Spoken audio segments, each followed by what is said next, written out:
Our next story is about the G20. The two-day summit has come to an end, and not without controversy, courtesy the blast in Poland. The G20 summit couldn't escape its shadow. In the early hours of Wednesday morning, reports of the explosion reached Indonesia and got many world leaders out of their beds. The image on your screen tells you the story. This is US President Joe Biden, sitting with his close aides, taking stock of the situation. Reports say he held an early morning call with the President of Poland to discuss the damages incurred. Another image shows the French President Emmanuel Macron heading into an emergency meeting early morning. Likewise, most G20 leaders huddled on the sidelines to discuss the incident and prepare their statements. Interestingly, shortly before the blast occurred, Russia bailed on the summit yet again. The Russian Foreign Minister Sergei Lavrov left the summit a day early and returned home. Why? No one knows. But media reports in Indonesia say that Lavrov's early departure was quote-unquote expected. The next day, like I said, ended up being mostly about the blast. Some world leaders present at the summit took turns to condemn Russia's alleged actions. Others decided to defend it by saying that Moscow was not responsible. The blame game done with, the summit then proceeded with some official engagements and some unofficial ceremonies.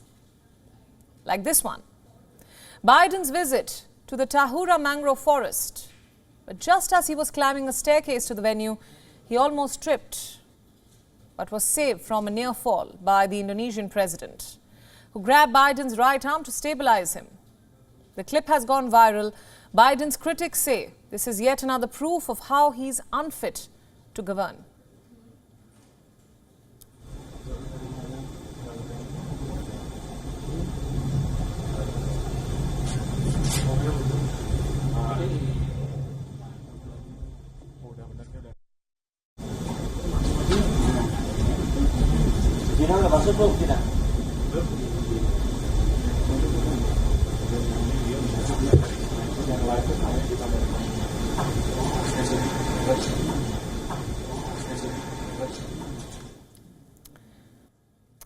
Biden didn't go to the forest alone. He was accompanied by other leaders. They were seen planting saplings and taking a stroll through the forest reserve.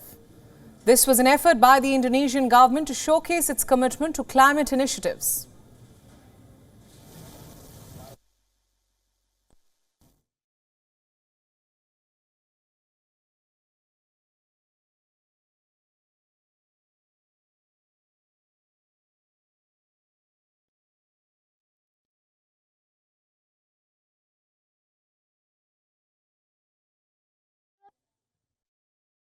The formalities done with, the leaders then headed to finish their engagements. The first one was between India and France. India's Prime Minister Narendra Modi met the French President and held talks on strengthening bilateral ties. This was followed by a series of quick and brief bilaterals, first with the Prime Minister of Singapore, Lee Hsien Loong, then with the German Chancellor Olaf Scholz, and then the Prime Minister of Italy, Giorgia Meloni. All three meetings focused on strengthening bilateral cooperation. But the big highlight from the summit was this meeting between Prime Minister Modi and his British counterpart, the newly elected Rishi Sunak. As he entered the summit, Sunak greeted Prime Minister Modi with a namaste. That is the traditional Indian way of greeting someone with folded hands. The two leaders looked visibly happy to see each other. We wonder if they interacted in Hindi. But on a serious note, at a press conference after this bilateral, Sunak said that the UK was committed to a trade deal with India. But for it to go through, his government needs to get things right first. Exact words spoken. And shortly after that, Prime Minister Modi tweeted images from his interaction. He said, and I'm quoting, "India attaches great importance to robust ties. We discuss ways to increase commercial linkages, raise the scope of security cooperation in the context of India's defense reform, and make people-to-people ties even stronger." Interestingly, immediately after his meeting with Prime Minister Modi, Sunak greenlit 3,000 UK visas for Indians. The announcement was made in a tweet by the British Prime Minister's office. It said these visas will allow young Indian professionals to live and work in the UK for up to 2 years.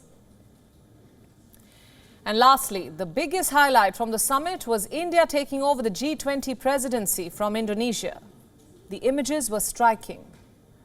They showed the Indonesian president handing the chairmanship gavel to Prime Minister Modi, as the leaders in attendance broke into applause. India will officially assume charge from the 1st of December. The Prime Minister has called it a moment of great pride. He says, as the G20 chair, India will organize meetings in different Indian cities and make the organization a catalyst for global change. He's further added that the Indians will work to realize all aspects of the vision of one earth, one family and one future. Take a listen.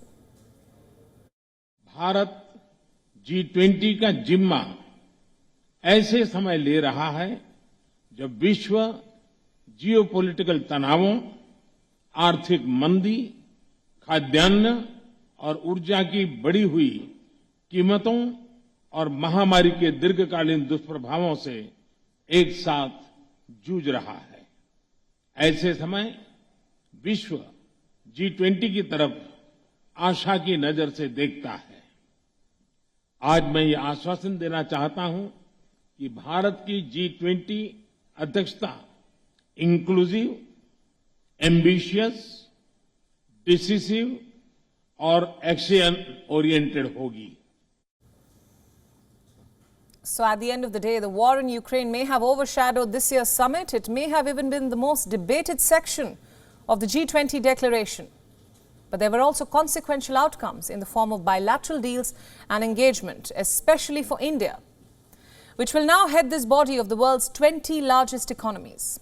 WION World is now available in your country. Download the app now and get all the news updates on the move.